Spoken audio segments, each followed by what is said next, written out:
mbokk yi asalaamaaleykum rahmatullah ginnaaw suñu sante borom bi tabaaraka wa taala julli ci yonent bi sallallahu alayhi wa sallam alors dafa am loo xamante ni xew na le 10 ay sénégalais yoo xamante ni fii lañ nekk du daan seen doole demoon Sénégal juste pour carte séjour bi mais li ci gën a extraordinaire boo xamante ni moo am mooy que ni bu ñu demee Sénégal parce que dañu amoon cachet boo xamante cachet lañ doon soxla woon dem Sénégal uti cachet pour ñëwaat mun defar seen carte séjour mais à leur grande surprise bu ñu yekkee aéroport moom dañ ko fa téyeyaale aussi ñaari sénégalais yi mel ni moom la ñuy waxtaan téléphone mu expliqué ni les faits nu mu demee pour que les sénégalais mun si comprendre ñu am luñ ci jàngat.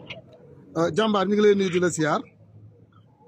waaw sëñ Maodo ñu ngi lay dolli ziar di la jox sa wàccuwaay bu baax a baax di la jaajëfal ci liggéey bi ngay taxawu sénégalais yi nekk Maroc. di la dalal ak jàmm waaw. alors yow. waaw vas-y alors léegi problème bi mooy.